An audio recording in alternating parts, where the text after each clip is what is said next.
So some may be wondering what is the big deal with Resident Evil's Lady Dimitrescu, which is a new character that's going to make her debut in the series with the upcoming Resident Evil Village, which is due out for release in early May, until further notice.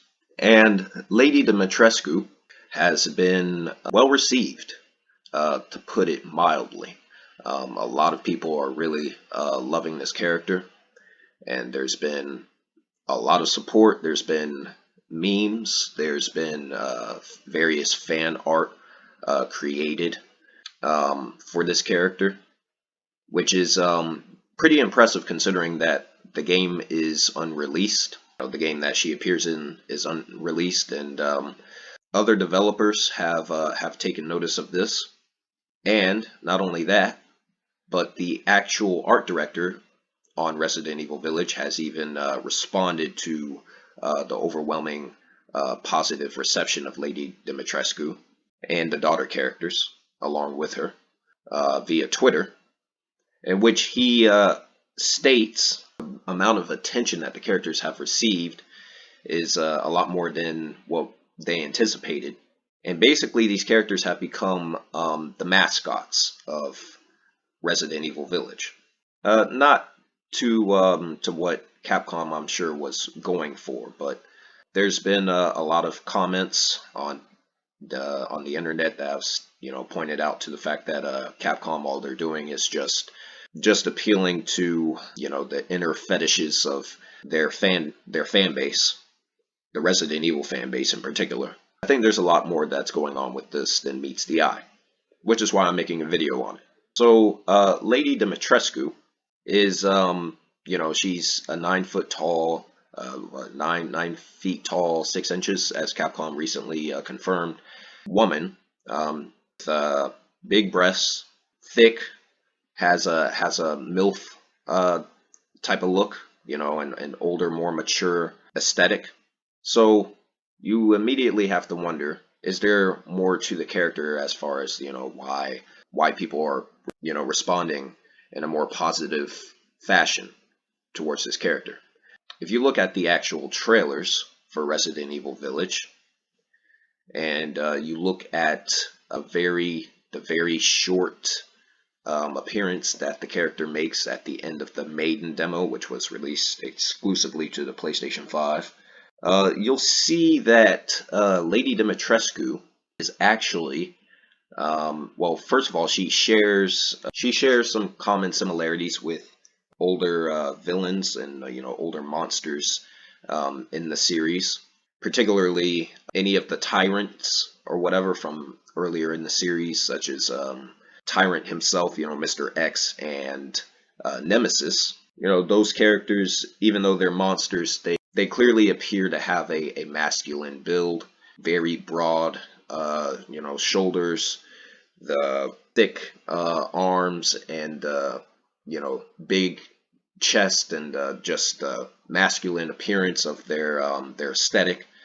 And then if you look at other villains from later in the series, or who have more defined appearances later in the series, such as Albert Wesker and Ramon Salazar, clearly they're not Mr. X, they're not Nemesis, but they still fall in line with the whole emphasis on masculinity in the Resident Evil franchise.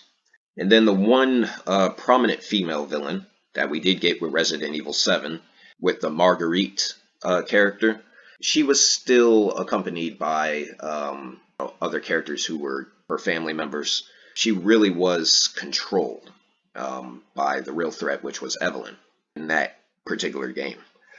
Here with Resident Evil Village, this is the first time where it appears that there's going to be a greater emphasis on women being the main threat.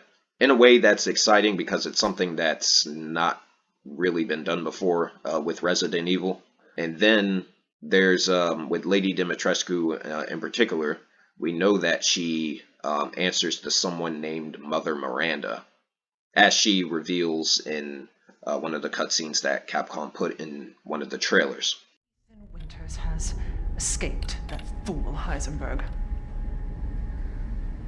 Because he is in my castle and has already proven too much for my daughters to handle.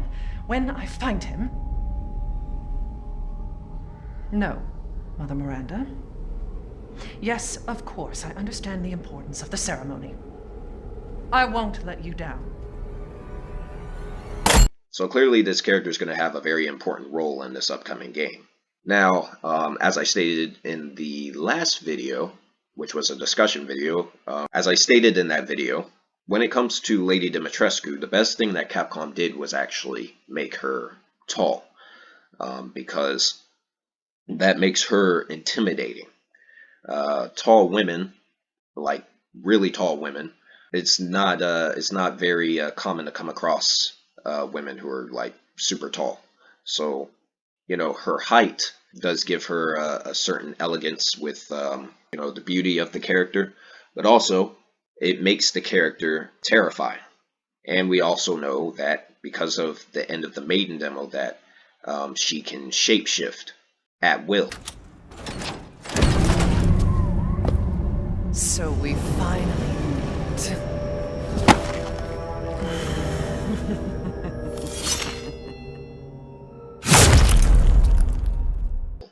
And so she has a true form. And this makes the character more of a mystery, because we don't know what she actually looks like unless you've been following the leaks that have come out on the game recently. And then the actual design of the character is great too.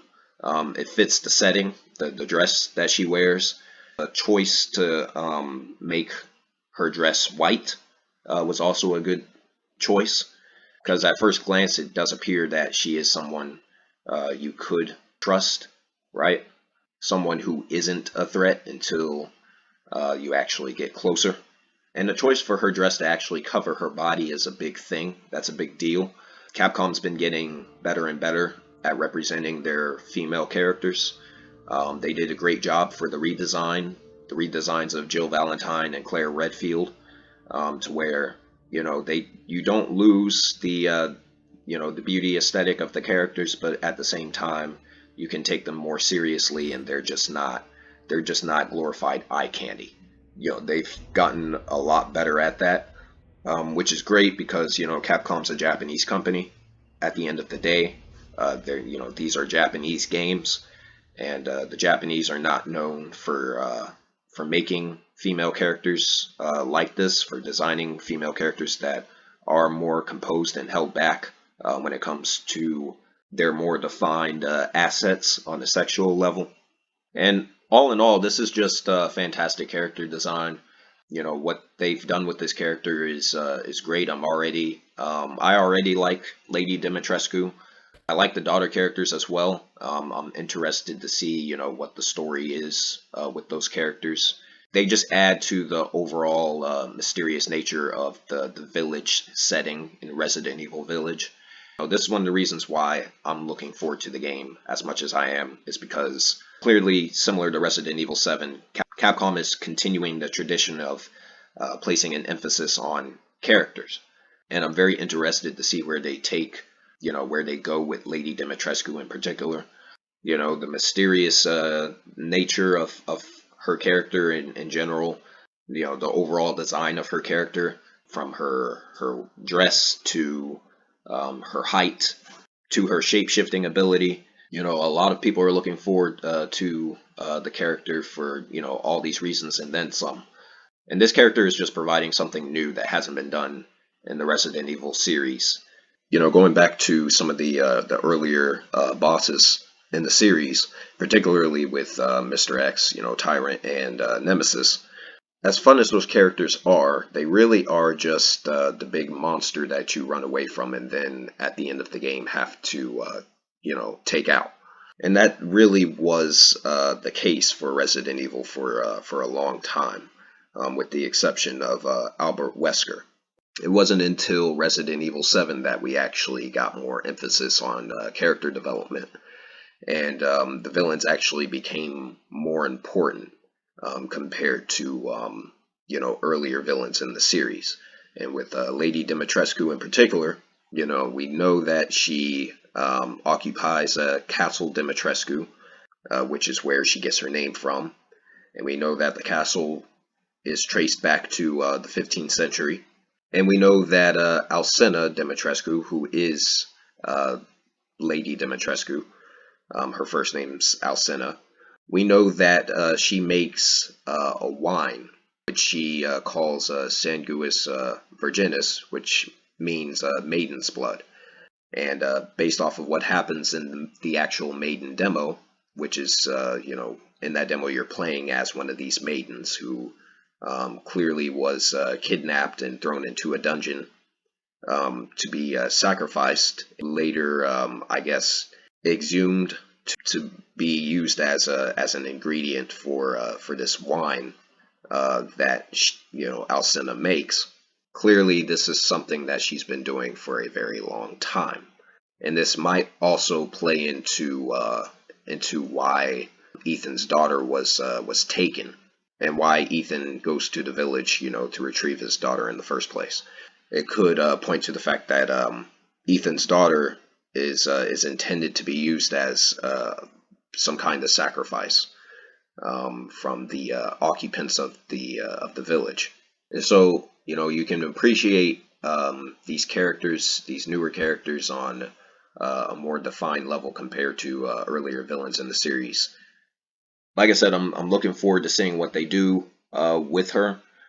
Again, Resident Evil Village is due out for release May the 7th, and hopefully the character lives up to the hype, because like I said, I've seen the fan art, I've seen people actually make T-shirts of this character already.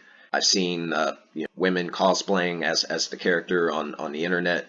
It's a big thing. This character's making waves in the industry right now.